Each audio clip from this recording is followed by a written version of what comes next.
এইটা কি খুব কমন টার্ম যে থাইরয়েড রোগটা মেয়েদের ছেলেদের থেকে বেশি দেখা যায়? থাইরয়েড যে গ্ল্যান্ডটা বেসিক্যালি আমাদের নেকে থাকে, তো গ্ল্যান্ড থেকে হরমোন তৈরি হয়, সেটা হচ্ছে থাইরক্সিন। থাইরক্সিন হরমোন আইদার কম তৈরি হচ্ছে, সেটাকে আমরা হাইপোথাইরয়েডিজম বলি, আইদার বেশি তৈরি হচ্ছে, সেটাকে আমরা হাইপার থাইরয়েডিজম বলি। তাহলে থাইরয়েডের ইটসেলফ কী কী ডিফেক্টের কারণে থাইরয়েড হরমোন তৈরি হওয়াটা কম হচ্ছে, তার মধ্যে খুব কমনলি একটা হচ্ছে অটোইমিউন ডিজিজ। অটোইমিউন থাইরয়েড গ্রুপটা যেহেতু a major chunk of all the primary hypothyroid disorder, এবং এই অটোইমিউন গ্রুপের মধ্যে যেহেতু ফিমেল প্রিপন্ডারেন্স বেশি, সেই কারণে আমরা থাইরয়েড ডিসঅর্ডারটা কিন্তু জেনারেলি ফিমেলদের বেশি দেখতে পাই।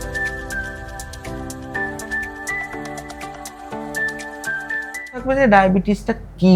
আমাদের শরীরের প্রধান যে হরমোন, যেটা আমাদের ব্লাড গ্লুকোজ কন্ট্রোল করে, মানে কন্ট্রোল বলতে কমায়, একমাত্র হরমোন আমাদের গোটা শরীরে, that is insulin. On the contrary, আমি যদি ধরি ব্লাড গ্লুকোজ বাড়ায়, সেই লিস্টে অনেক হরমোন পড়ে, গ্লুকাগন পড়ে, ইভেন থাইরক্সিন হরমোন পড়ে, এপিনেফ্রিন পড়ে, নর এপিনেফ্রিন পড়ে, গ্রোথ হরমোন পড়ে, কর্টিসল পড়ে, এরকম অজস্র হরমোন আছে যারা ব্লাড গ্লুকোজ বাড়ায়। যে obesity is a condition or a disease?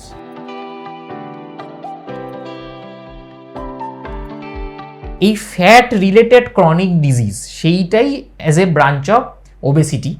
এবং তার মধ্যে কী কী ডিজিজ পড়ে? খুব কমনলি ডায়াবেটিস পড়ে, ফ্যাট লিভার ডিজিজ পড়ে, কমনলি ডিসলিপিডেমিয়া পড়ে, কোলেস্টেরল বেড়ে থাকা, বিভিন্ন কোলেস্টেরল, ট্রাইগ্লিসারাইড বেড়ে থাকা, হাইপারটেনশন পড়ে। তার পাশাপাশি কিছু এন্ড অর্গান ড্যামেজ, মানে লং টার্ম ওবেসিটি যাদের রয়েছে তাদের ক্ষেত্রে ধরুন ওজনের কারণে হোক প্লাস বয়সের কারণে হোক হাঁটুর ক্ষয়, তো সেখানে হচ্ছে অস্টিওআর্থারাইটিস, ঘুমোতে গিয়ে এক্সেসিভ নাক ডাকা, তাকে আমরা অবস্ট্রাকটিভ স্লিপ অ্যাপনিয়া বলি। তো এইগুলো হচ্ছে অ্যাডিপোসিটি বেস ক্রনিক ডিসঅর্ডারের মধ্যে পড়ে। তো আমরা ওবেসিটি টার্মিনোলজিটাকে একটা বিগ আমব্রেলা হিসাবে দেখি, যার মধ্যে এই ধরনের ডিজিজগুলোকেই আমরা বেসিক্যালি অ্যাড্রেস করতে চাই।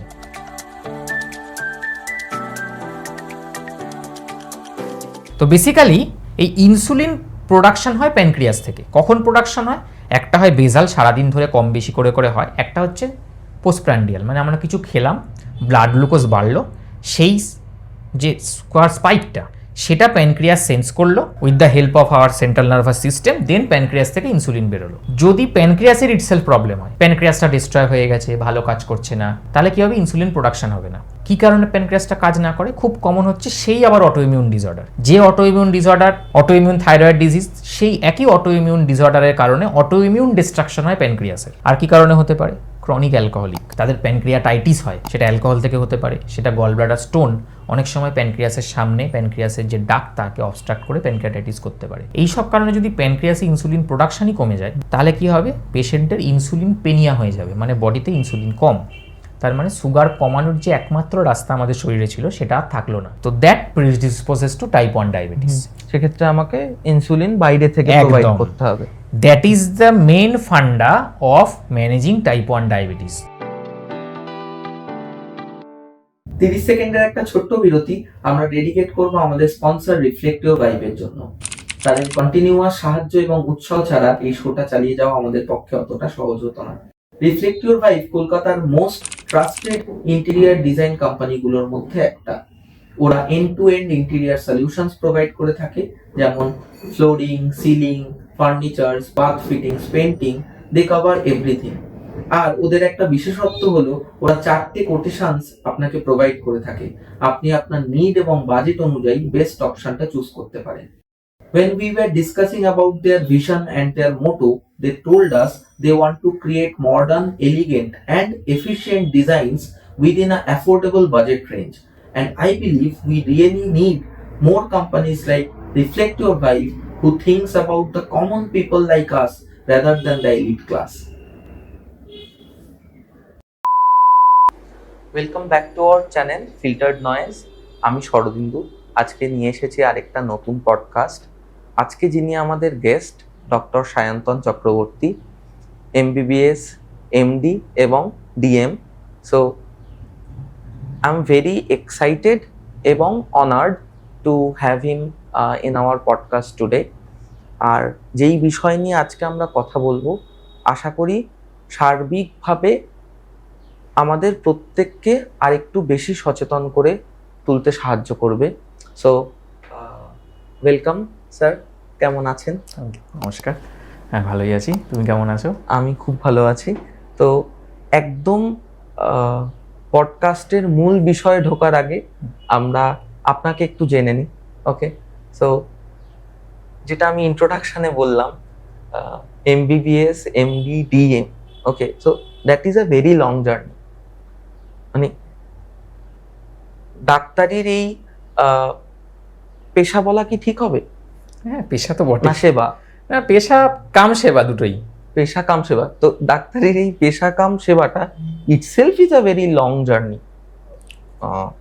মানে এমবিবিএস, তারপরে আপনাদের সম্ভবত একটা মানে মাস্টার ডিগ্রি করার আগে একটা 3 বছর বা 2 বছরের একটা সার্ভিস প্রোভাইড করতে হয়। অ্যাকচুয়ালি ব্যাপারটা হচ্ছে 3টে লেভেলে এন্ট্রান্স দিয়ে আজকে এই জায়গাটায় এসেছি অ্যাকচুয়ালি। ইনিশিয়ালি তো জয়েন্ট, যেটা ক্লাস 12-এর পরে জয়েন্টে র্যাঙ্ক করার পরে সেখান থেকে এমবিবিএস এর কোর্সটা হচ্ছে আমাদের অ্যারাউন্ড 5 ইয়ার্স, 4টে ইয়ার ধরে চলে, এবং ফাইনাল ইয়ারটা হচ্ছে ইন্টার্নশিপ। তো ইন্টার্নশিপের টাইমটায় হচ্ছে বেসিক্যালি আমাদের প্র্যাকটিক্যাল ওয়ার্ড এক্সপোজার, মানে আমাদের এই মেডিকেল ফিল্ডে যত ধরনের ওয়ার্ড আছে, সেটা মেডিসিন থেকে শুরু করে surgery, gynae, obstetric, ENT, I, প্রত্যেকটা ওয়ার্ডে ঘুরে ঘুরে আমাদের কিছু মাস ধরে ধরে বা কিছু ডেজ ধরে ধরে ডিউটি পড়ে, এবং at the end of internship of 1 ইয়ার আমরা ফাইনালি এমবিবিএস ডিগ্রিটা পাই। এবং এমবিবিএস ডিগ্রি পাওয়ার পরে শুরু হয় আরেকটা এন্ট্রান্সের প্রিপারেশান, এবং সেটার জন্য লড়াই। তার কারণটা হচ্ছে এমডি এন্ট্রান্স, যেটাকে আমরা নিট পিজি এন্ট্রান্স বলি। তো সেই নিট পিজি এন্ট্রান্সে জন্য আবার একটা নতুন করে লড়াই, নতুন করে এন্ট্রান্সের প্রিপারেশান, এবং সেই এন্ট্রান্সটা বসি। সেই এন্ট্রান্সে ফার্স্ট অ্যাটেম্পটে আমার, যেহেতু আমি জেনারেল কাস্টে বিলং করি, সেখানে আমার যা র্যাঙ্ক আসে তাতে আমি আমার চয়েসেবল সাবজেক্ট পাই না। তো এমবিবিএস করার পরেই আমার চয়েস ছিল যে আমি যখন কিছু করব মেডিসিন নিয়ে কাজ করব।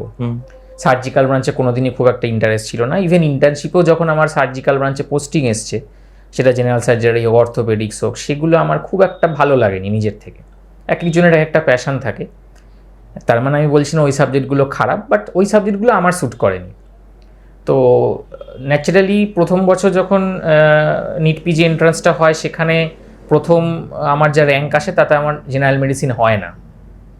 আমার তখন দেখছিলাম র্যাঙ্কে সার্জিক্যাল ব্রাঞ্চেসগুলো আসছিল।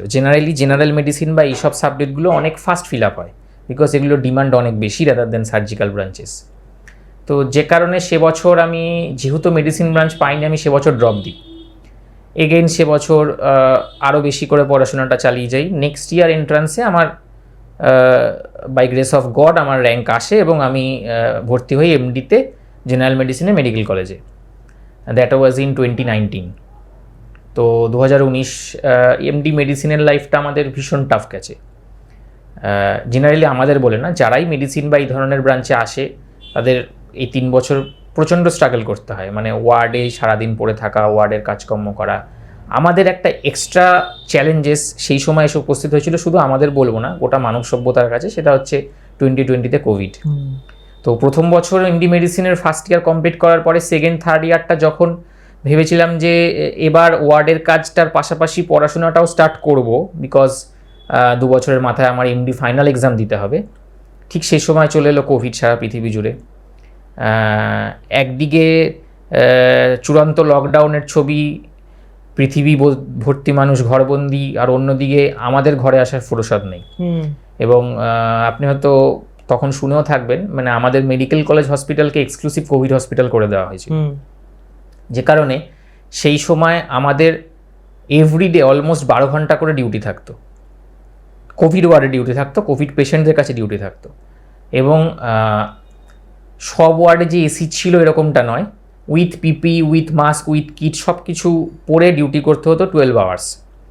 তো সে এক একটা দিনে, রোজ দিন তো সেরকম এনার্জিও থাকতো না, সিভিয়ার হেডেক হতো, সিভিয়ার ডিহাইড্রেশন হতো, নিয়ার অ্যাবাউট 3 to 4 লিটার্স করে শুধুমাত্র সোয়েট লস হতো যখন ডিউটিগুলো করতাম। পড়াশোনা তো বাদই দিন, সেই সিচুয়েশানটা এমন ছিল। তো তারপরে তো লকডাউন ফেজটা প্রায় কেটে গেল 1-1.5 বছর করে করে। লকডাউন ফেজ থেকে সবে যখন পৃথিবীতে সারিয়ে উঠছে, আমাদের চলে এলো এমডি ফাইনাল এক্সাম।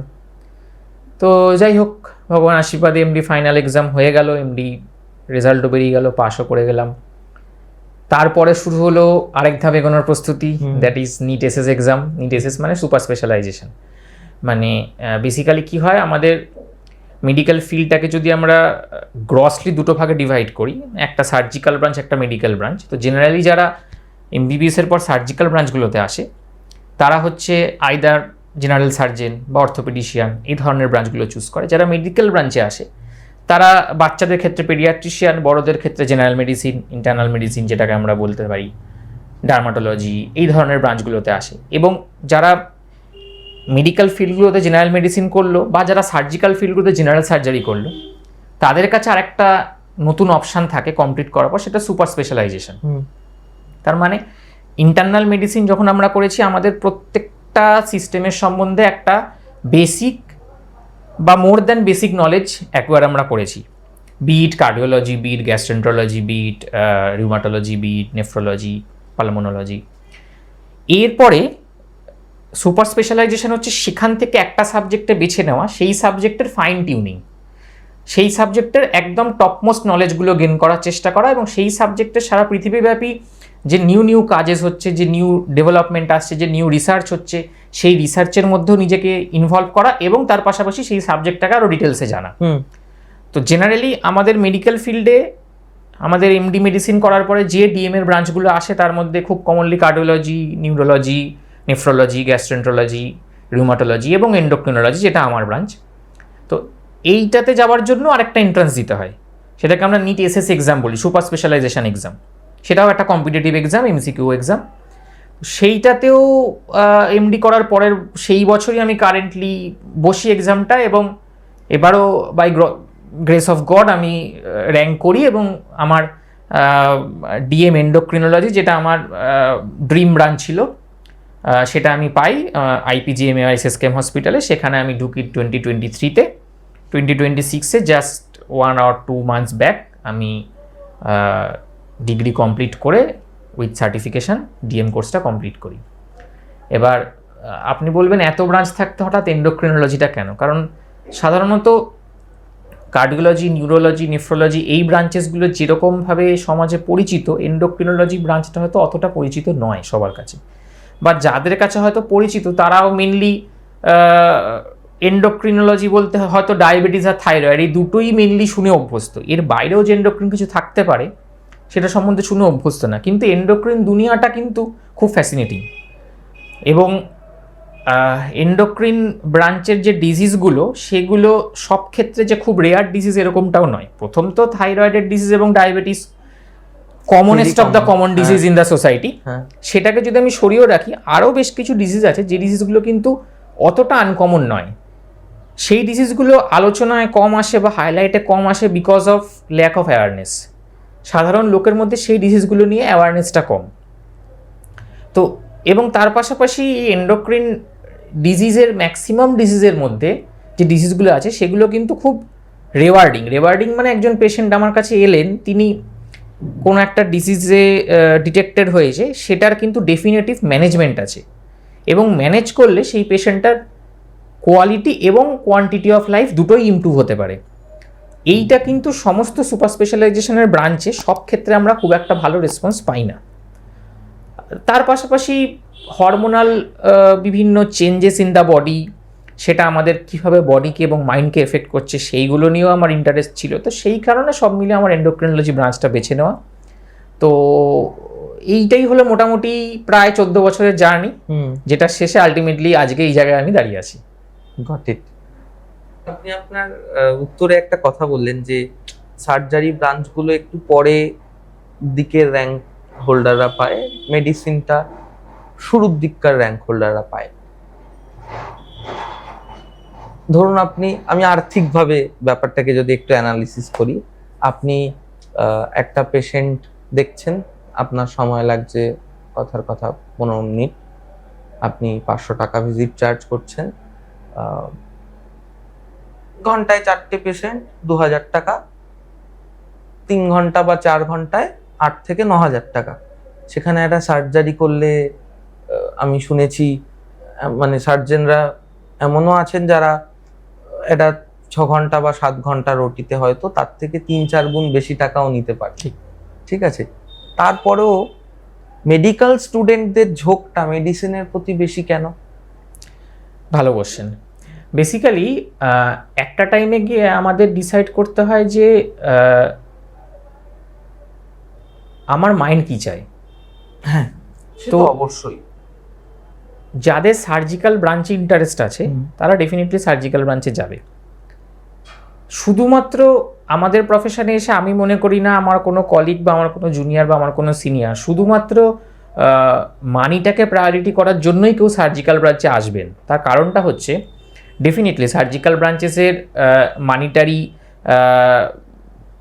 মানে প্রফিট বলুন বা মানিটারি ইনকাম বলুন সেটা অনেক বেশি আমাদের মেডিকেল ব্রাঞ্চের থেকে। কিন্তু কথা হচ্ছে সেই ব্রাঞ্চেরও কিছু নিজস্ব নেগেটিভ সাইড আছে। যেমন হচ্ছে প্রথম কথা, আপনি সবাই আমরা আস্তে আস্তে বয়স বাড়ছে, আমরাও আস্তে আস্তে বার্ধক্যের দিকে এগোবো। জেনারেলি একটা বয়সের পরে আমাদের হাতের স্কিল, ব্রেনের স্কিল এগুলো কমতে আসে, 1 নম্বর। 2 নম্বর হচ্ছে মেন্টাল ফ্যাটিগনেস, একই জিনিস বারংবার করতে করতে একটা ফ্যাটিগনেস আসে। 3 নম্বর হচ্ছে জেনারেলি যারা লং টার্ম সার্জারি বা এই ব্রাঞ্চগুলোতে দীর্ঘদিন আছে তাদের lifestyle is also getting very hampered. বিশেষ করে তাদের খাওয়ার সময়, তাদের ডেইলি রুটিন এগুলো ভীষণ রকম হ্যাম্পার্ড হয় এবং সেটা কিন্তু তাদের লাইফকে ভীষণ অ্যাডভার্সলি এফেক্ট করে। এবার আপনি বলবেন যে এগুলোই কি শুধুমাত্র মেডিকেল ফিল্ডকে নেওয়ার প্রথম কারণ? একদমই নয়। মেডিকেল ব্রাঞ্চ যারা চয়েস করছে তাদের প্রথম কারণ হচ্ছে মেডিকেল ব্রাঞ্চের ভ্যারাইটি অনেক বেশি, মেডিকেল ব্রাঞ্চের মাথা খাটানোর জায়গা অনেক বেশি, মেডিকেল ব্রাঞ্চের ইনটিউটিভ পাওয়ার অনেক বেশি এবং মেডিকেল ব্রাঞ্চের পেশেন্ট স্যাটিসফ্যাকশন অনেক বেশি। মানে surgery is always a painful procedure. আমি হয়তো একটা পেশেন্টের গল ব্লাডার বাদ দিচ্ছি, আলটিমেটলি সেই পেশেন্টটার হয়তো ডেফিনেটলি বেনিফিটে আমি করছি, কিন্তু সেই পেশেন্ট যখন ডিসচার্জ হচ্ছে একটা টাইম অফ ডিউরেশনে তার পেন থাকছে এবং পরবর্তী ক্ষেত্রে কিছু কিছু সময় বিশেষ করে কোলেসিস্টেক্টমির পরে আমরা যখন দেখি যে পেশেন্টের খুব হেভি মিল নিতে পারছে না, অল্প খেলে একটা ব্লোটিং সেন্সেশন হচ্ছে, মাঝে মধ্যে ডায়রিয়ার প্রবলেম হচ্ছে। তো সার্জিক্যাল ব্রাঞ্চের ইটসেলফ কিছু ইমিডিয়েট এবং পোস্ট সার্জিক্যাল কমপ্লিকেশনস আছে, যে কারণে জেনারেলি আমাদের মেডিকেল ফিল্ডের একটা কলোকিয়াল টার্মিনোলজি আছে, সেটা হচ্ছে surgery is a thankless branch. মানে সার্জেন ডাক্তারবাবু, আমারই বহু বন্ধু বান্ধব আছে যারা সার্জেন, তারা পেশেন্টের বেনিফিটই করছেন, কিন্তু আলটিমেটলি পেশেন্টের তরফ থেকে সেই পরিমাণ গ্র্যাটিটিউড হয়তো তারা পাচ্ছেন না, যে পরিমাণ গ্র্যাটিটিউডটা আমাদের মেডিকেল ফিল্ডে একটা পেশেন্টকে ভালো করার মধ্যে। সাপোজ একটা পেশেন্টের ম্যালেরিয়া হয়েছে, কি একটা পেশেন্টের 10 দিন ধরে আননোন ফিভার চলছে, কি একটা পেশেন্টের পার্শ্ব ডায়াবেটিস রয়েছে, কি একটা পেশেন্টের রিউমাটয়েড আর্থারাইটিস রয়েছে, সেই বেনিফিটটা যতটা না বেশি সার্জিক্যাল ব্রাঞ্চের সেই মেন্টাল স্যাটিসফ্যাকশনের জায়গাটা কিন্তু আমার মনে হয়েছে 14 বছর এই ফিল্ডে থেকে as compared with the medical branch কম। তো এইটা একটা কারণ। প্লাস তো খুব হেকটিক লাইফস্টাইল, সারাদিনের মধ্যে টাইমের কোনো লিমিটেশন নেই, খাওয়া দাওয়ার নিজের রেস্ট কোনো লিমিটেশন নেই। আমি আমার লাইফে এরকম সার্জেন যারা, যেসব স্যারদের আমি পেয়েছি, হয়তো রাত্রি 2-3টে অবধি ওটিই করছেন। হয়তো টাকা পয়সা ওনার যা রেমুনারেশন বা সেটা উনি পাচ্ছেন, কিন্তু ultimately regarding quality of life, that life is not at least accepted for me. তো যে কারণে আমি ওই ব্রাঞ্চটাকে আমার লাইফে চয়েস করিনি। প্লাস মেডিকেল ব্রাঞ্চ যেহেতু অনেক বেশি ফ্যাসিনেটিং, অনেক বেশি চ্যালেঞ্জিং এবং অনেক varieties type of patient deal করা যায়, সে কারণে বরাবরই মেডিসিন ব্রাঞ্চটা আমার ঘটে। যেটা আপনি বললেন যে খুব মানে মোস্ট কমন একটা রোগ বা ডিজিজ বলতে পারেন, সেটা হচ্ছে কি থাইরয়েড আর ডায়াবেটিস। শুরুতে একদম এই দুটো নিয়ে আমরা আগে কথা বলি। ওকে, থাইরয়েড নিয়ে আমি শুরু করি। যেহেতু মানে আমি আমার ওয়াইফকে দেখছি যে তার অনেক ছোট বয়স থেকে থাইরয়েড রয়েছে, but on the other hand তার লাইফস্টাইল আমার থেকে অনেক বেটার। ওকে, আমি প্রচন্ড বাইরের খাবার খাই, আর সেই খাবারগুলো আনহাইজেনিক প্লাস আনহেলদি, এবং আমার লাইফস্টাইল ওই যে সময় মতো ঘুম থেকে ওঠা, ঘুমোতে যাওয়া বা সময় মতো খাওয়া দাওয়া, সেরকম সব দিক থেকে দেখতে গেলে আমার লাইফস্টাইল মানে আমার ওয়াইফের থেকে অনেকটা পিছিয়ে। কিন্তু আমি থাইরয়েড দ্বারা ডায়াগনোজ নই, শি ইজ ডায়াগনোজড। সো এইটা কি খুব কমন টার্ম যে থাইরয়েড রোগটা মেয়েদের ছেলেদের থেকে বেশি দেখা যায়? অ্যাকচুয়ালি যেটা হয় সেটা হচ্ছে থাইরয়েডের ডিজিজগুলোকে মানে গ্রসলি আমরা দুটো ভাগে ডিভাইড করতে পারি। থাইরয়েড যে গ্ল্যান্ডটা বেসিক্যালি আমাদের নেকে থাকে, তো গ্ল্যান্ড থেকে হরমোন তৈরি হয়, সেটা হচ্ছে থাইরক্সিন। তো জেনারেলি থাইরক্সিন হরমোন আইদার কম তৈরি হচ্ছে, সেটাকে আমরা হাইপোথাইরয়েডিজম বলি, আইদার বেশি তৈরি হচ্ছে, সেটাকে আমরা হাইপার থাইরয়েডিজম বলি। দুটো গ্রুপ অফ ডিজিজের সিমটমস আলাদা, প্রেজেন্টেশনস আলাদা, ম্যানেজমেন্ট আলাদা। আমাদের সোসাইটিতে হাইপোথাইরয়েডিজমটা জেনারেলি কমন পাওয়া যায় রাদার দ্যান হাইপার থাইরয়েডিজম। মানে হাইপোথাইরয়েডিজম ইন দ্য সেন্স হচ্ছে থাইরয়েড গ্ল্যান্ডটা থেকে থাইরক্সিন হরমোনটা কম তৈরি হচ্ছে। কি কারণে হচ্ছে? অজস্র কারণ আছে। সেই গ্ল্যান্ডটার ডিফেক্টে হতে পারে, অথবা সেই গ্ল্যান্ডটার আমাদের পিটুইটারি বলে একটা গ্ল্যান্ড আছে ব্রেনে, যেটাকে আমরা মাস্টার গ্ল্যান্ড বলি, সেখান থেকে কিছু সিগন্যাল আসে থাইরয়েড গ্ল্যান্ডে, যে সিগন্যালটা থাইরয়েড গ্ল্যান্ড থেকে থাইরক্সিন তৈরিতে হেল্প করে। তো either defect in the thyroid gland অথবা defect in the pituitary signal, কোনো একটার কারণে থাইরয়েড গ্ল্যান্ড থেকে থাইরক্সিনটা তৈরি কম হচ্ছে। তো এবার এই তৈরি কম হওয়ার কারণগুলোর মধ্যে যদি আমি পিটুইটারিটাকে বাদ দিই, যদি আমি শুধু থাইরয়েডকে ফোকাস করি, তাহলে থাইরয়েডের ইটসেলফ কী কী ডিফেক্টের কারণে থাইরয়েড হরমোন তৈরি হওয়াটা কম হচ্ছে, তার মধ্যে খুব কমনলি একটা হচ্ছে অটোইমিউন ডিজিজ। অটোইমিউন ডিজিজকে যদি বাংলায় আমরা বলি, বেসিক্যালি আমার বডির যে ইমিউন সিস্টেম, যেটা আমাদের বাইরের আর 5টা রোগ প্রতিরোধ ক্ষমতা থেকে রক্ষা করছে, সেই ইমিউন সিস্টেম আমাদের বডির কিছু কিছু অ্যান্টিজেনের এগেনস্টে ক্রস রিঅ্যাক্ট করে আমাদের বডির সেলফ অ্যান্টিজেনকেই সে বাইরের অ্যান্টিজেন হিসেবে প্রিটেন্ড করে। তার ফলে যেটা আমাদের বডির নিজস্ব নোন, সেটার এগেনস্টেই একটা রিয়াকশন ডেভেলপ করে সেটাকে ডিস্ট্রয় করে। তো আলটিমেটলি রেজাল্টটা যেটা হয়, এটা আমাদের বডির ইটসেলফ কিছু অর্গানের ফাংশনসকে হ্যাম্পার করে এই অটোইমিউন ডিজিজে। খুব কমনলি অটোইমিউন ডিজিজের মধ্যে যদি আমরা বলি, সেটা হচ্ছে রিউমাটয়েড আর্থারাইটিস, একটা অটোইমিউন ডিজিজ যেটা আমাদের স্মল জয়েন্টস, যেমন হচ্ছে আমাদের হাতের পায়ের ছোট ছোট জয়েন্টসগুলোকে এফেক্ট করে। ঠিক তেমনি থাইরয়েড ইটসেলফ গ্ল্যান্ডটার ভেতরে অটোইমিউন থাইরয়েড ডিসঅর্ডার্স হয়। অটোইমিউন থাইরয়েড ডিসঅর্ডার্স বলতে গেলে বেসিক্যালি যেটা বোঝায়, থাইরয়েড গ্ল্যান্ডের মধ্যে থাইরক্সিন যে তৈরি হচ্ছে, সেটা বেসিক্যালি কিছু স্টেপসের মাধ্যমে হচ্ছে। অটোইমিউন অ্যাক্টিভিটি যদি বডিতে বাড়ে, সেটারও আবার অজস্র কারণ আছে, আমি সেটার মধ্যে ডিরেক্ট ঢুকছি না। সেটার মধ্যে কিছু জেনেটিক অ্যাসোসিয়েশন আছে, কিছু এনভায়রনমেন্টাল অ্যাসোসিয়েশন আছে, কিছু পলিউটেন্টস আছে, কিছু রেডিয়েশন এক্সপোজার আছে, আমি তাতে যাচ্ছি না। যদি সেই অটোইমিউন অ্যাক্টিভিটিগুলো থাইরয়েড গ্ল্যান্ডের মধ্যে বেড়ে যায়, তাহলে ইটসেলফ থাইরয়েড গ্ল্যান্ডের মধ্যে যে ফলিকলস আছে, যেখান থেকে থাইরক্সিন তৈরি হয়, সেই ফলিকলসগুলো ডিস্ট্রয় হবে এবং তার ফলে থাইরক্সিন প্রোডাকশনটা কমে যাবে, যেটাকে আমরা প্রাইমারি হাইপোথাইরয়েড বলি। এবং that is one of the most common endocrine disorder এবং most common thyroid disorder in the society. তো এই অটোইমিউন ডিসঅর্ডারটা কিন্তু ইটসেলফ ফিমেলদের বেশি হয়। আমি যদি প্রাইমারি হাইপোথাইরয়েডিজমের কজের মধ্যে অটোইমিউন থাইরয়েড ডিসঅর্ডারকে একটা বড় গ্রুপ হিসাবে ধরি, ডেফিনেটলি একটা বড় গ্রুপ, এই গ্রুপটায় অটোইমিউন ডিসঅর্ডার ডেফিনেটলি ফিমেলদের বেশি হয়। দ্যাট ডাজন্ট মিন মেলদের অটোইমিউন থাইরয়েড ডিসঅর্ডার হয় না। দ্যাট ডাজন্ট মিন অন্য ডিজিজগুলো আর যেগুলোর কারণে প্রাইমারি হাইপোথাইরয়েড হয়, সেগুলোতেও ফিমেলদের প্রিডিসপোজিশন বেশি, সেটা নয়। অটোইমিউন থাইরয়েড গ্রুপটা যেহেতু a major chunk of all the primary hypothyroid disorder, এবং এই অটোইমিউন গ্রুপের মধ্যে যেহেতু ফিমেল প্রিপন্ডারেন্স বেশি, সেই কারণে আমরা থাইরয়েড ডিসঅর্ডারটা কিন্তু জেনারেলি ফিমেলদের বেশি দেখতে পাই। কিন্তু এটাকে যদি আপনি লার্জ স্কেল স্টাডি হিসাবে দেখেন, তাহলে দেখবেন রেশিওটা কিন্তু খুব বেশিও না, মানে আই গেস নিয়ার অ্যাবাউট 70-30 বা 75-25 বা 60-40 এইরকম রেশিওতে থাকবে। জিনিসটা কখনোই 80-20, 90-10 এরকম রেশিওতে আসবে না। ওকে, বাট মহিলাদের এই জিনিসটা অটোইমিউন ডিজিজের মানে ইয়ের সংখ্যাটা বেশি, তার কারণ কি তাদের বায়োলজিক্যাল স্ট্রাকচার?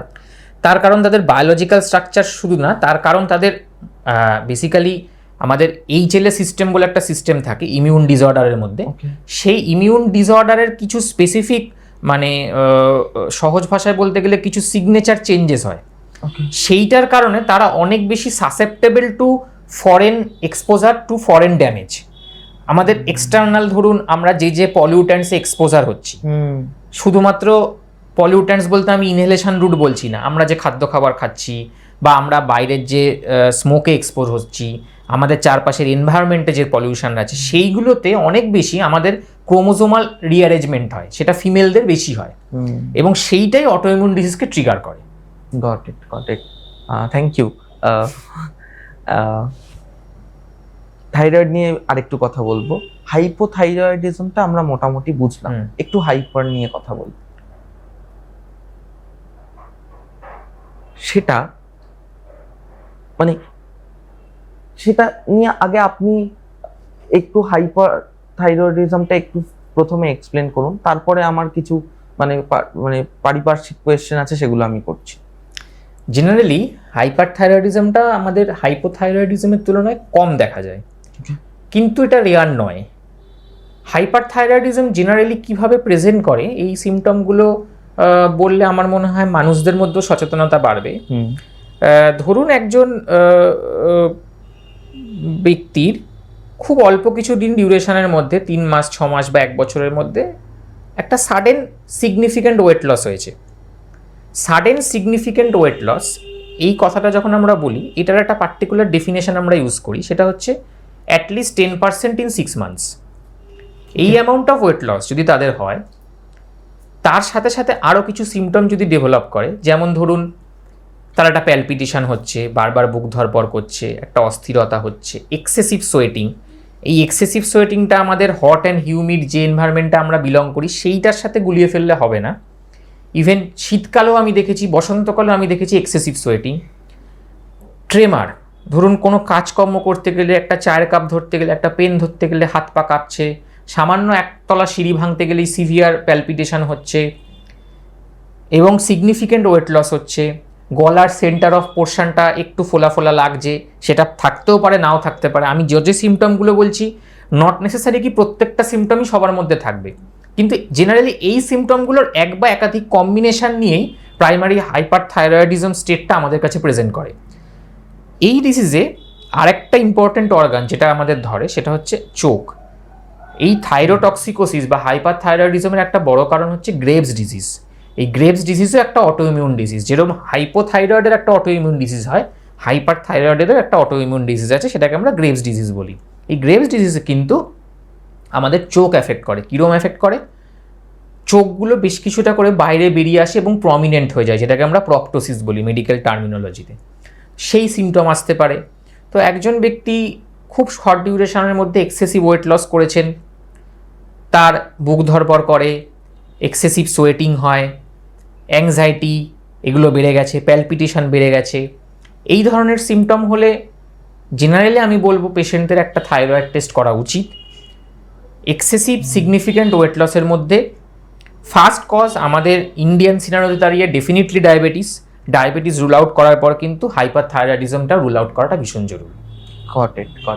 সো আমরা রোগগুলোর ব্যাপারে জানলাম, তো সেটার চিকিৎসার প্রসেস বা ডায়াগনোসিস প্রসেস, আগে ডায়াগনোসিস দেন চিকিৎসা, সেই ব্যাপারে এবার একটু জানবো। সবার প্রথম তো ডায়াগনোসিস, ওকে। তার কি একটা মানে মেন সূত্রপাত বা সূচনা এটা হতে পারে যে রেগুলার চেকআপ? দেখুন, as per different international bodies যদি আপনি কনসিডার করেন, ডায়াবেটিসের ক্ষেত্রে যেমন খুব স্ট্রিক্ট কিছু গাইডলাইন্স আমাদের দেওয়া আছে যে কত বছর বয়স থেকে কাদের ক্ষেত্রে কিভাবে স্ক্রিনটা করতে হবে, কাদের ক্ষেত্রে স্ক্রিনিং ডিউরেশনটা কত হবে, কাদের ক্ষেত্রে ইন্টেন্স হবে, কাদের ক্ষেত্রে একটু ডিলেড হবে। থাইরয়েডের ক্ষেত্রে অ্যাজ সাচ কিন্তু ইউনিভার্সাল স্ক্রিনিংয়ের কোনো রেকমেন্ডেশন টিল নাও কোনো অথরাইজড ইন্টারন্যাশনাল বডি নেই, ওকে। কিন্তু কিছু কিছু সিচুয়েশনে আমরা ডেফিনেটলি বলি থাইরয়েড হরমোন চেক করাটা জরুরি। যে সিমটমগুলো আমি বললাম হাইপারথাইরয়েডিজমের, সেগুলো ছাড়া যদি আমি কিছু নন স্পেসিফিক সিমটম বলি, যে সিমটমগুলো থাইরয়েডের কারণে হতে পারে, সেই সিমটমগুলোর মধ্যে খুব কমনলি হচ্ছে মা বোনেদের মেনস্ট্রুয়াল অ্যাবনর্মালিটিস, সেখানে বোথ হাইপো এবং হাইপারথাইরয়েডিজম, যদিও হাইপোথাইরয়েডিজম কমন, হাইপার আমরা পেয়েছি। তার পাশাপাশি মেনস্ট্রুয়াল অ্যাবনর্মালিটিস বাদ দিলে যদি আমি বলি, সেটা হচ্ছে ওয়েট গেন। এবার ওয়েট গেন নিয়ে সোসাইটিতে একটা ধারণা আছে, খুব কমনলি আমরা পেশেন্টকে পাই, পেশেন্ট এসে এটা বলেন যে ডাক্তারবাবু ওজনটা খুব বেড়ে যাচ্ছে, লাস্ট 6 মাস ধরে থাইরয়েড রিপোর্ট করেছি, আমার থাইরয়েডটা বেড়ে গেছে। তো এখানে দর্শকদের জন্য একটা কথা বলে রাখবো, সেটা হচ্ছে শুধু ইটসেলফ টিএসএইচ ভ্যালু বেড়ে যাওয়া, যেটা প্রাইমারি হাইপোথাইরয়েডিজমে হয়, সেটার কারণে কিন্তু খুব সিগনিফিকেন্ট ওয়েট গেন হয় না। স্টাডিতে দেখা গেছে একজন পার্সনের যদি আনকন্ট্রোলড হাইপোথাইরয়েড থাকে, ম্যাক্সিমাম তার 4 থেকে 5 কেজি ওজন বাড়তে পারে শুধুমাত্র থাইরয়েডের কারণে। কারোর যদি 1 বছর আগে ওজন 60 হয়ে থাকে, সে যদি আজকে 80 বা 85-এ দাঁড়িয়ে থাকে, এই 25 কেজির মধ্যে যদি তার থাইরয়েডের টিএসএইচ ভ্যালু বেড়ে থাকে, সে যদি প্রাইমারি হাইপোথাইরয়েড ডিটেক্টেড হয়, ম্যাক্স টু ম্যাক্স 4 থেকে 5 কেজি হচ্ছে কন্ট্রিবিউটেড বাই থাইরয়েড, বাকি major chunk is not contributed by thyroid only. তো এইটা সোসাইটির একটা মানুষের ধারণা আছে, এবং অনেকে এটাও বলেন যে ডাক্তারবাবু ওষুধ তো শুরু করলেন, তাহলে আমি আবার আগের মতন হয়ে যাব। তো এই জন্য মানুষের এই ধারণাটা থাকা জরুরি যে আপনি থাইরয়েডের রিপোর্ট ধরুন বেড়েছিল, আপনার ওয়েট গেন হয়েছে লাস্ট 1-1.5 বছরে, আপনি ওষুধ শুরু করলেন, দ্যাট ডাজন্ট মিন আপনি 1 বছর আগের সেই 15 বা 20 কেজি ওয়েট লস করে আপনি আগের জায়গায় ফিরে যাবেন, কারণ ওই 20 কেজি টোটালটা not contributed by thyroid. Max to max আপনার থাইরয়েড কন্ট্রোল হলে হয়তো 3 থেকে 5 কেজি ওয়েট লস হতে পারে। বাকি ওয়েট লসটা করার জন্য কিন্তু আপনাকে স্ট্রিক্ট ডায়েট বা ফিজিক্যাল এক্সারসাইজ বা রিসেন্ট কিছু মেডিকেশন এসছে, সেটা আমি থাইরয়েডের আলোচনার মধ্যে আনছি না, তো সেই থেরাপিতে যেতে হবে। সেইটা কিন্তু ইটসেলফ শুধু থাইরয়েড ওষুধ খেলে কমবে না। Got it. তো মেডিকেশনটা হয়তো খুব টেকনিক্যাল হয়ে যাবে, দ্যাট ইউ নো বেটার, আপনি কোন মেডিসিনটা প্রেসক্রাইব করবেন অ্যান্ড অল। আপনি যেটা বললেন যে আমার লাইফস্টাইল চেঞ্জ করতে হবে বা আমাকে হেলথ কনসিয়াস হতে হবে, এক্সারসাইজ করতে হবে, সেই ব্যাপারটা একটু এক্সপ্লেন করুন যে কি কি জীবনযাপনের পরিবর্তন আমি আনতে পারি, এবং যে এক্সারসাইজটার কথা বলছেন সেই এক্সারসাইজটা কতটা কি বলবো ন্যাচারাল এক্সারসাইজ আর কতটা একদম হার্ড ওয়েট ট্রেনিং যেটাকে আমরা বলি, যেটা সেই এক্সারসাইজ কতটা। দেখুন, আপনি যদি ওয়েট ম্যানেজমেন্টের রেসপেক্টে বলেন, ওয়েট ম্যানেজমেন্টের রেসপেক্টে আমেরিকান ডায়াবেটিক অ্যাসোসিয়েশন বা যত ডায়াবেটিসের ইন্টারন্যাশনাল বডিজ আছে, তাদের যা বক্তব্য যে একজন ডায়াবেটিক পেশেন্ট বা যাদের হাই রিস্ক অফ ডায়াবেটিস রয়েছে, তাদের ক্ষেত্রে পরিষ্কার যেটা বলা আছে সেটা হচ্ছে at least 30 minutes brisk walking every day, not breaking consecutive 2 days। এর মানে হচ্ছে সপ্তাহে মিনিমাম 5 দিন করতে হবে, সেই 5 দিনের মধ্যে অ্যাটলিস্ট অ্যাট এ স্ট্রেচ 2 দিনের বেশি গ্যাপ দেওয়া যাবে না, এবং প্রত্যেক দিন minimum 30 minutes brisk walking. Brisk walking কথার মানে হচ্ছে এতটা স্পিডে হাঁটা যে স্পিডে হাঁটলে আপনার adequate amount of sweat loss হয় বা ঘাম হয়। দুলকি চালে হাঁটা বা কোনো নর্মাল ওয়েতে হাঁটা যেটাতে আমার কোনো ক্যালোরি বার্ন হলো না, সেটাকে কিন্তু ব্রিস্ক ওয়াকিংয়ে ধরে না। এইটা হচ্ছে international bodies general recommendation, minimum 30 minutes. এবার এটার সাথে যদি কেউ এক্সেসিভ ওয়েট লস করতে চায়, তার ক্ষেত্রে কিন্তু এই গাইডলাইন্সটা আরও বেশি স্ট্রিক্ট। তখন সেটা 30 মিনিটস থেকে কিছু কিছু গাইডলাইন্স বলছে 60, কেউ বলছে 90 মিনিটস অবধি যাওয়া যেতে পারে। এবং সেখানে আসে রেজিস্ট্যান্ট ট্রেনিংয়ের কথা। রেজিস্ট্যান্ট ট্রেনিং আর অ্যারোবিক ট্রেনিংকে আমি যদি খুব গোদা বাংলায় সহজ করে বলি, রেজিস্ট্যান্ট ট্রেনিং হচ্ছে মাসেল ট্রেনিং, মানে ওয়েট লিফটিং বলুন বা পুশ আপ বলুন, এইগুলো হচ্ছে রেজিস্ট্যান্ট ট্রেনিং। এর পারপাসটা কি? এর পারপাস হচ্ছে মাসেল বিল্ড আপ করা। মাসেল বিল্ড আপ কেন জরুরি? তার কারণটা হচ্ছে যারা ওয়েট লস করছেন, সেটা আপনি মেডিসিন ইউজ করে করুন, সেটা আপনি ডায়েট করে করুন, সেটা আপনি এক্সারসাইজ করে করুন, টোটাল অ্যামাউন্ট যে পরিমাণ ওয়েট লস হয় পেশেন্টের, তার কিন্তু 70% ফ্যাট লস হলেও প্রায় 30% কিন্তু মাসেল লস হয়। যে কারণে যারা ওয়েট লস থেরাপিতে আছেন, যে কোনো থেরাপি, তারা ডেফিনেটলি চেষ্টা করুন মাসেল বিল্ড আপ করার। কারণ আমাদের উদ্দেশ্য হচ্ছে ফ্যাট লস, আমাদের উদ্দেশ্য কিন্তু কখনোই নয় মাসেল লস। আপনার ওয়েট লসের সময় ফ্যাটের সাথে সাথে যদি আপনার একটা সিগনিফিকেন্ট পোর্শন মাসেল লস হয়, তাহলে you will feel more lethargic, you will feel more weak. সেইটা আমরা চাই না এবং সেটা আমরা পেশেন্টদের বারণ করি। সেইটাই একমাত্র আটকাতে পারে হচ্ছে রেজিস্ট্যান্ট ট্রেনিং। এখনও অবধি ওয়েট লসের যত কটা মেডিসিন, খুব রিসেন্টলি ইভেন যেগুলো অ্যাপ্রুভ হয়েছে সেগুলোর কথা মাথায় রেখেও বলছি, অ্যাট প্রেজেন্ট এমন কোনো মেডিসিন নেই যে মেডিসিন সিলেক্টিভলি ফ্যাট লস করবে। সমস্ত মেডিসিন ইটসেলফ ওজন কমায়, তার 60 to 70% ডেফিনেটলি ফ্যাট লস, কিন্তু একটা সিগনিফিক্যান্ট প্রপোর্শন কিন্তু মাসেল লস। তো সেই মাসেল লস আটকানোর একমাত্র রাস্তা আজকের দিনে দাঁড়িয়ে রেজিস্ট্যান্ট ট্রেনিং। তার জন্য জিমেই যেতে হবে নট নেসেসারি। বাড়িতে সিম্পল একটা ডাম্বেল কিনে আপনি যদি দিনে 10 বার করে ডাম্বেলটা তোলেন, that is also resistant training, provided এটা আপনাকে রেগুলার করতে হবে। আর এরোবিক ট্রেনিং হচ্ছে একটা রানিং বা ধরুন সাইক্লিং বা ধরুন সুইমিং, এগুলো হচ্ছে এরোবিক ট্রেনিং। এরোবিক ট্রেনিংয়ে কী হয়, ক্যালোরি বার্ন হয়। তো এই দু ধরনের এক্সারসাইজটাই জরুরি। তবে মাসেল লস আটকাতে গেলে রেজিস্ট্যান্ট ট্রেনিংয়ের ভ্যালু রয়েছে, আর ক্যালোরি বার্ন করার জন্য, ওয়েট লসের জন্য এরোবিক এক্সারসাইজের একটা বড় ভ্যালু রয়েছে। অ্যাকচুয়ালি কোনোটা সেপারেটলি করা উচিত না, পুরো এক্সারসাইজ ট্রেনিংয়ের মধ্যে মিক্স অ্যান্ড ম্যাচ করা উচিত। ওকে, আমার পেশেন্টদেরও প্রচুরবার এই প্রশ্নটা আমি পাই। আমার মনে হয় এটা মানুষের অ্যাওয়ারনেসটা থাকা জরুরি। প্রচুর মানুষ স্পেসিফিক্যালি হাইপোথাইরয়েড পেশেন্ট বা হাইপার থাইরয়েড পেশেন্টও জিজ্ঞেস করেন যে ডাক্তারবাবু কী খেতে পারবো, কী খেতে পারবো না থাইরয়েডের জন্য। তো এটা মানুষের মধ্যে এরকম একটা ধারণা আছে যে থাইরয়েড হয়েছে মানে আমাকে সোয়াবিন খাওয়া চলবে না, ফুলকপি, বাঁধাকপি এগুলো খাওয়া চলবে না। That is absolutely wrong. Basically কাঁচা ফুলকপি, কাঁচা বাঁধাকপি বা সোয়াবিন এগুলোর মধ্যে গ্লুসিনোলেটস বলে একটা কম্পাউন্ড থাকে। ওকে, সেই কম্পাউন্ডটা থাইরয়েড হরমোন প্রোডাকশানে বাধা দেয়, কিন্তু সেটাকে যখন কুক করা হয় that gets destroyed by heat, I mean cooking. So basically cook করার পরে আমরা যে তরিতরকারিটা খাচ্ছি, সোয়াবিনের তরকারি বলুন, বাঁধাকপি বলুন, ফুলকপি বলুন, সেগুলোতে কিন্তু itself it causes no harm. তো থাইরয়েডের পেশেন্ট সমস্ত খাবার দাবার নির্দ্বিধায় খেতে পারেন।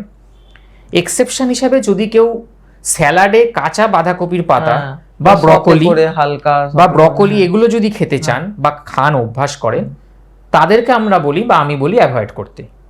আদারওয়াইজ রান্না করে যে কোনো ফুলকপি, বাঁধাকপির তরকারি বলুন, সোয়াবিনের তরকারি বলুন, খেতে কোনো বাধা নেই, সমস্ত খাবার খেতে পারে। Got it. ওকে, সো আমরা এবার থাইরয়েড থেকে এবার একটু ধীরে ধীরে ডায়াবেটিসের দিকে। শিওর। ওকে, তো প্রথম কোয়েশ্চেনটা তো এটাই থাকবে যে ডায়াবেটিস এমন একটা রোগ যেটা একটু বয়সকালে গিয়ে মানুষদের মধ্যে ডায়াগনোস হচ্ছে, ওকে, বা এই কিছুদিনকার মানে গত 20 বছর বা 30 বছরের যে একটা মানুষের জীবনযাপনের একটা র্যাপিড চেঞ্জ এসছে, তার জন্য হয়তো আমরা কিছু অল্প বয়সী লোকেদের মধ্যেও এই জিনিসটা আমরা দেখতে পাচ্ছি, ঠিক আছে? তো শুরুতেই যেটা প্রশ্ন থাকবে যে ডায়াবেটিসটা কি, ওকে, এবং সেটাকে এড়াতে গেলে আমরা কি কি করতে পারি? প্রথম বলি, জেনারেলি ডায়াবেটিসকে অ্যাট প্রেজেন্ট কারেন্ট সিনারিওতে 4টে টাইপে ভাগ করা হয়: টাইপ 1, টাইপ 2, জেস্টেশনাল এবং আদার স্পেসিফিক টাইপস। তো জেস্টেশনাল মানে বেসিক্যালি যে ডায়াবেটিস প্রথমবার প্রেগনেন্সিতে ডিটেক্টেড হয় তাকে আমরা বলি জেস্টেশনাল ডায়াবেটিস, এবং তারও কিছু স্পেসিফিক টাইম লাইন আছে। মানে কত উইকস প্রেগনেন্সির পর হলে সেটাকে ট্রু জেস্টেশনাল ডায়াবেটিস বলবো, কত উইক্সের আগে ডিটেক্ট হলে আর্লি জেস্টেশনাল ডায়াবেটিস বলবো, আমি অত কমপ্লিকেশনে যাচ্ছি না।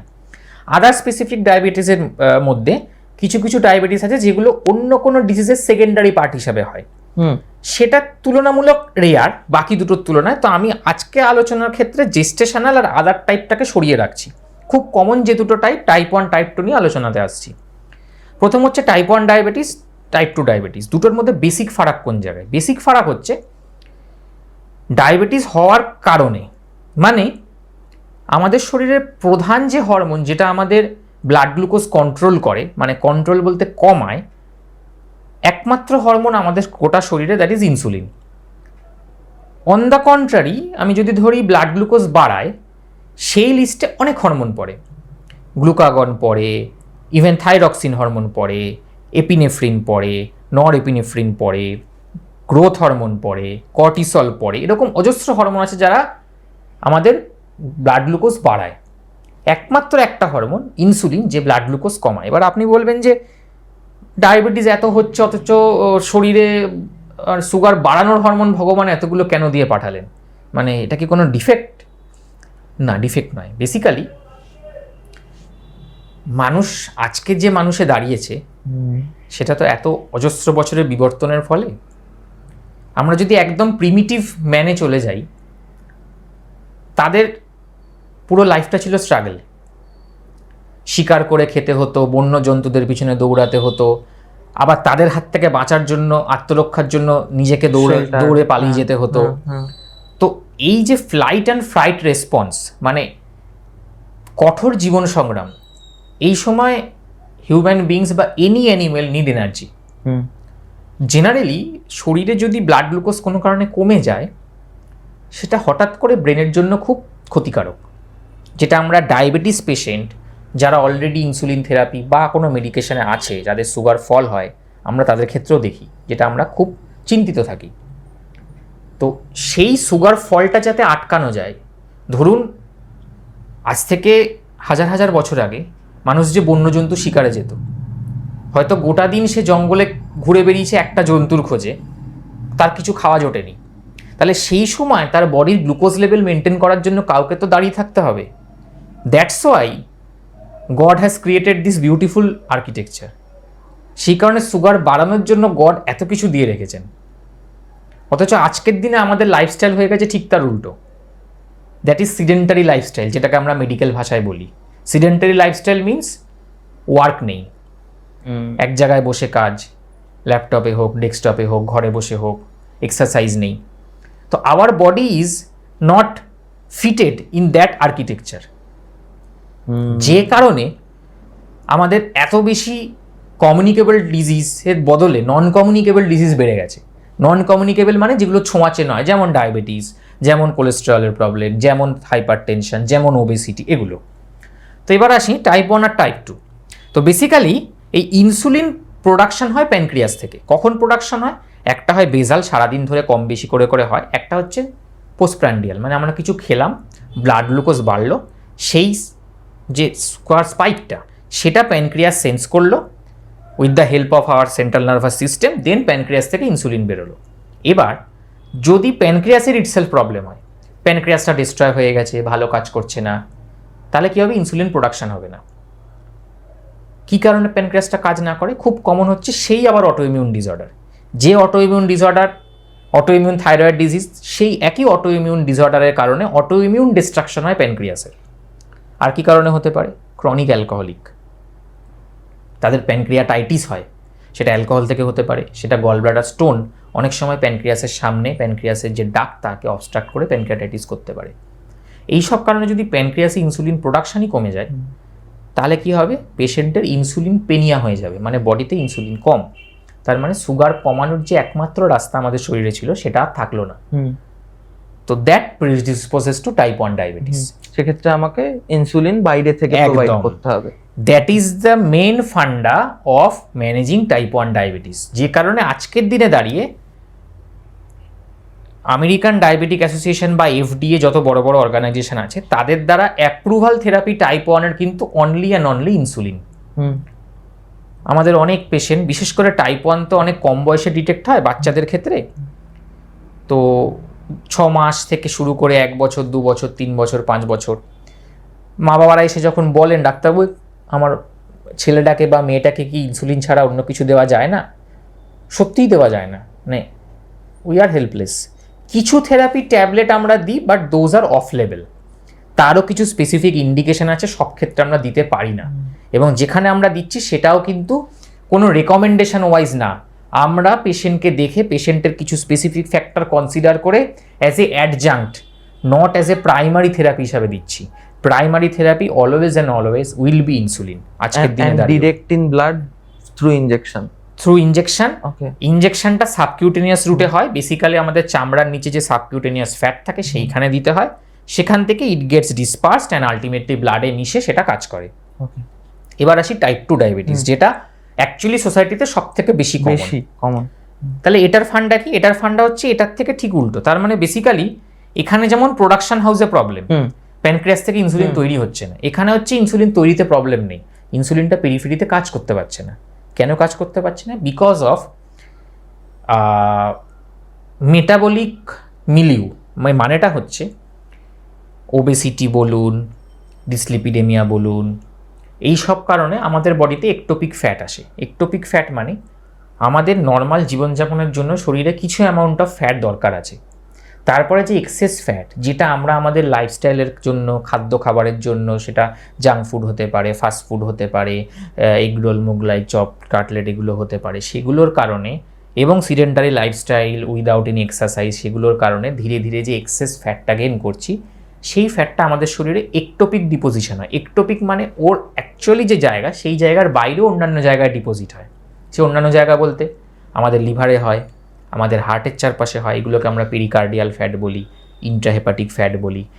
কিডনির চারপাশে হয়, এটাকে আমরা পেরিনেফ্রিক ফ্যাট বলি। এই যে একটা গোটা বডিতে ফ্যাটের লেয়ার জমছে, সেখান থেকে বেশ কিছু ধরনের বিভিন্ন সাইটোকাইন্স জাতীয় হরমোনস বা পেপটাইড রিলিজ হয়। সেগুলো আলটিমেটলি কি করে, আমাদের বডির টোটাল মেটাবলিক একটা ডিস্টারবেন্স তৈরি করে। সেই মেটাবলিক ডিস্টারবেন্সের এনভায়রনমেন্টে ইনসুলিন তার ঠিকঠাক অ্যাকশনটা দিতে পারে না, যে কারণে বডিতে ইনসুলিন থাকা সত্ত্বেও সেই ইনসুলিনটা অ্যাডিকুয়েট অ্যামাউন্ট অফ কাজ করতে পারে না। তখন ডেভেলপ করে হচ্ছে টাইপ 2 ডায়াবেটিস। বেসিক্যালি এই স্টেটটাকে যদি আমাদের ডাক্তারি ভাষায় বলি, that is insulin resistant state. Insulin resistance means insulin আছে, সে কাজ করতে পারছে না। তো type 2 diabetes means insulin resistance. আর সেক্ষেত্রে ফ্যাটের ওই লেয়ারটাকে কাট করা ছাড়া আমার কাছে আর কোনো উপায় নেই। সেক্ষেত্রে কিছু আসে হচ্ছে ডায়াবেটিস কন্ট্রোল মেডিকেশনে, যে ওষুধগুলো খেয়ে ডায়াবেটিস কন্ট্রোল করা যায়, কিন্তু বেসিক ফান্ডাটা হচ্ছে ন্যাচারালি করতে হলে ওই ফ্যাটের লেয়ারটাকেই ফ্যাটের লেয়ার এবং আমাদের লাইফস্টাইলটাকে যতটা সম্ভব হেলদিয়ার করা, যেটা কিন্তু আমরা অলরেডি যারা প্রি ডায়াবেটিক, এখনো ডায়াবেটিস হয়নি, ওজনটা একটু বেশির দিকে, বিশেষ করে ইন্ডিয়ানদের ক্ষেত্রে, কারণ ইন্ডিয়ানদের একটা কনসেপ্ট আছে যেটা ইউরোপিয়ানদের থেকে আলাদা। বিভিন্ন স্টাডিতে দেখা গেছে, ধরুন আমরা তো বিশেষ করে এখনকার দিনে ওবেসিটি নিয়ে কথা বলতে গিয়ে তো বিএমআই নিয়ে খুব কথা আসে, যে আমার বিএমআই 27, আমার বিএমআই 26, আমার BMI 23। BMI basically weight versus height square. তো এইটা একটা খুব কমন সোসাইটিতে টুল, যেটা দিয়ে মানুষ অ্যাসেস করতে পারে যে কে বেশি মোটা বা রাদার কার ওজনটা একটু বেশি। যদিও এটা ছাড়া আরও অনেক সফিস্টিকেটেড টুল আমরা ইউজ করি, আমি সেগুলোতে যাচ্ছি না। তো ইন্ডিয়ানদের দেখা গেছে, ধরুন সেম 23 বিএমআই একজন ইন্ডিয়ান আর 23 বিএমআই একজন আমেরিকান বা একজন ব্রিটিশ, দুজনের যদি আমি বডি ফ্যাট পার্সেন্টেজ ক্যালকুলেট করি বাই সাম স্পেসিফিক ইনস্ট্রুমেন্ট, দেখা যাবে ইউরোপিয়ানের বডি ফ্যাট আমাদের তুলনায় অনেক কম, আমাদের বডি ফ্যাট ইউরোপিয়ানদের যেমন অনেক বেশি, এবং আমাদের মাসেল মাস ইউরোপিয়ানদের অনেক কম। বেসিক্যালি ইন্ডিয়ান ফেনোটাইপটাই হচ্ছে থিন ফ্যাট ফেনোটাইপ। আমাদের হাত পাগুলো সরু সরু, আমাদের ভুঁড়িটা বেশি। This typical thin fat phenotype, এই ফেনোটাইপটা কিন্তু ওবেস পেশেন্টদের মধ্যেও সব থেকে ক্ষতিকারক ফেনোটাইপ। তো এই ফেনোটাইপে কিন্তু এই যে আমি বললাম মেটাবলিক ডিস্টারবেন্স, সেটা আরও বেশি। মানে বেসিক্যালি ভুঁড়িতে যত বেশি একটোপিক ফ্যাট ডিপোজিশন আমাদের অ্যাবডোমেনে হচ্ছে, সেটা অনেক বেশি হার্মফুল, বিকজ সেইটা দেখতে পাচ্ছি আমরা। যেটা দেখতে পাচ্ছি না সেটা হচ্ছে হার্টের চারপাশেও জমছে, কিডনির চারপাশেও জমছে, লিভারের ভেতরেও জমছে। তো that makes our body more resistant to the action of insulin. তো এই কারণে আমাদের ক্ষেত্রে এই ওয়েট ম্যানেজমেন্ট, মাসেল ট্রেনিং এবং যতটা সম্ভব হেলদি লাইফস্টাইল লিড করা, এটা কিন্তু যারা নন ডায়াবেটিক এবং ফ্যামিলি হিস্ট্রি অফ ডায়াবেটিস আছে ভীষণ জরুরি। অনেক পেশেন্ট এসে এরকম বলেন, ডাক্তারবাবু আমার বাবা মার তো ডায়াবেটিস আছে, আমার এখন অবধি ধরা পড়েনি, আমার কি করণীয়? তো করণীয় এটাই, মেনলি হেলদি লাইফস্টাইল, ওয়েটটাকে নিয়ন্ত্রণে রাখা, রেজিস্ট্যান্ট এক্সারসাইজ করা যাতে মাসেল বিল্ড আপ হয়। মাসেল অটোমেটিক বিল্ড আপ হলে সে কিন্তু ফ্যাটের জায়গাটা সরিয়েই নিজেই বাড়বে, তো আলটিমেটলি ফ্যাট লসই হবে সেক্ষেত্রে। এবং ফাস্টফুড, জাঙ্ক ফুড এই জাতীয় খাওয়া দাওয়া যতটা সম্ভব অ্যাভয়েড করা। তো এইটা হচ্ছে আপনি যদি বলেন আজকের দিনে দাঁড়িয়ে ডায়াবেটিক প্রিভেনশন স্ট্র্যাটেজির একমাত্র রাস্তা। থাইরয়েড আর ডায়াবেটিস নিয়ে কথা বলতে বলতে ওবেসিটিটা ঢুকেই যাচ্ছে, প্রত্যেকটা কনভারসেশনে আমাদের আসছে। তো সেটা নিয়ে কথা বলাই আমার মনে হয় এখন সব থেকে ইম্পর্টেন্ট। নাও প্রথম কোয়েশ্চেনই আমার এটা থাকবে যে obesity is a condition or a disease. খুব ভালো প্রশ্ন করেছেন। এটা নিয়ে বেসিক্যালি খুব রিসেন্ট কিছু আমাদের ল্যান্ডসেট বলে একটা জার্নাল আছে, সেখানে একটা আর্টিকেল পাবলিশ হয়েছে। বেসিক্যালি ওবেসিটি টার্মিনোলজিটা আমরা আমাদের মেডিকেল ফিল্ডে এখন আমরা আস্তে আস্তে তুলে দিচ্ছি, because obesity is a social stigma. The term obesity is a social stigma, যে কারণে অনেকে সেটা নিয়ে আলোচনা করতে কুণ্ঠাবোধ করেন। বিশেষত যারা ওবেস, তারা সেটা নিয়ে কথা বললে হয়তো তারা খারাপ ফিল করতে পারেন।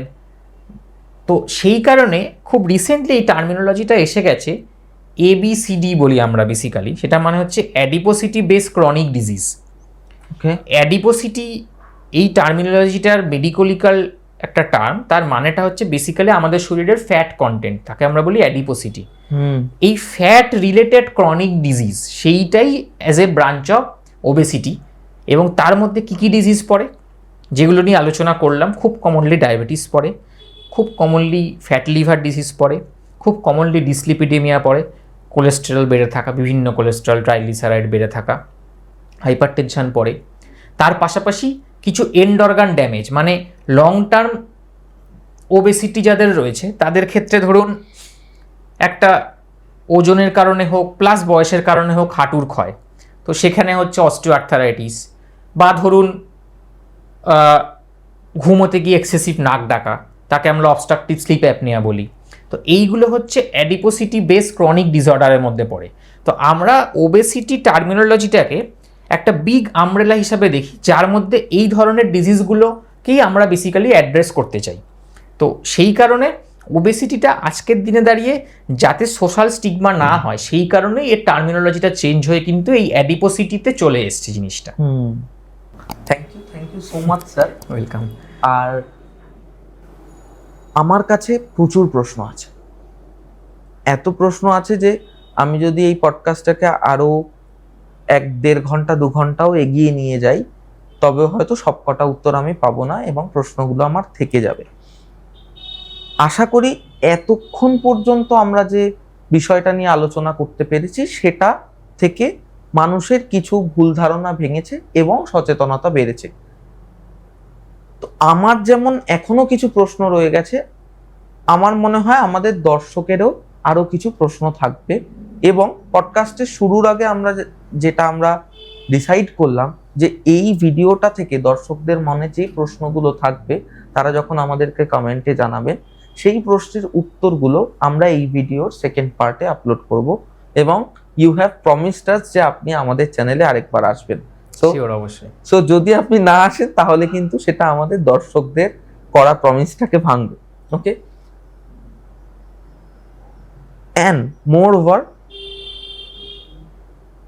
এই ডাক্তারি পেশা বা সেবা যেটা নিয়ে আমরা শুরুতেই কথা বললাম, এই জিনিসটাকে মানে ট্রেড সিক্রেট হিসাবে না রেখে আপনি একদম সহজ ভাষায় এবং সবার জন্য এই যে তথ্যগুলোকে আপনি শেয়ার করলেন, দ্যাটস ট্রুলি অ্যাপ্রিসিয়েবল। অনেকের মনে হতেই পারে যে আমি এত কথা যদি আমি শেয়ার করি তাহলে আমারই তো পয়সাটা কমবে। মানুষ যদি সচেতন হয়ে তার লাইফস্টাইল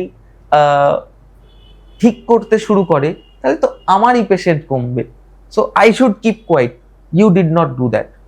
আপনি ওপেনলি আপনার যা যা এক্সপিরিয়েন্স, আপনার যা যা এক্সপার্টিজ সেটা আমাদের সাথে শেয়ার করলেন, and we are really thankful to you. And আমি যেটা শুরুতেই বললাম যে আমি অনার্ড যে আমি আপনাকে আজকে এই পডকাস্টটার জন্য পেয়েছি।